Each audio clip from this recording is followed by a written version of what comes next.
కాకినాడ జిల్లా పిఠాపురంలో మట్టి మాఫియాను అరికట్టాలని డిమాండ్ చేశారు వైఎస్ఆర్సీపీ పిఠాపురం ఇన్ఛార్జ్ వంగా గీత. రైతుల పేరిట అనుమతులు తీసుకుని మైనింగ్ మాఫియా మట్టిని తరలిస్తోందని మండిపడ్డారు. రాపర్తి చెరువులో జరుగుతున్న అక్రమ మట్టి తవ్వకాలను వైఎస్ఆర్సీపీ నాయకులు రైతులతో కలిసి వంగా గీత పరిశీలించారు.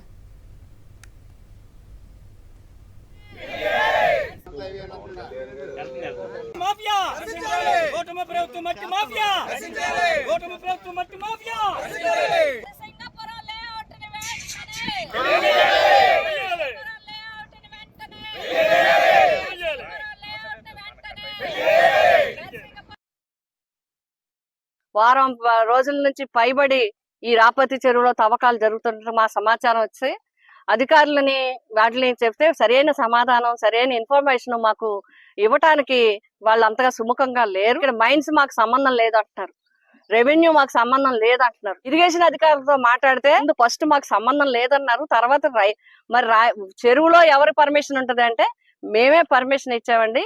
3 అడుగులు తవ్వుకోవడానికి, అది కూడా రైతులు మాత్రమే వారి ఉపయోగానికి మట్టి పట్టుకెళ్ళడానికి పర్మిషన్ ఇచ్చామని చెప్పారు.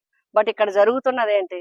రైతుల పేరు చెప్పి రియల్ ఎస్టేట్ వ్యాపారం జరుగుతోంది. లారీకి 5,000 రూపాయల చొప్పున వసూలు చేస్తున్నట్టు. దగ్గర 70 ఎకరాల చెరువు, దీని మీద 3,000 ఎకరాల ఆయకట్టు ఉంది. ఈ అక్రమ తవ్వకాలు ఎక్కడికి పట్టుకెళ్తున్నారు? ఈ మట్టిని పర్యవేక్షించే వాళ్ళు ఎవరు?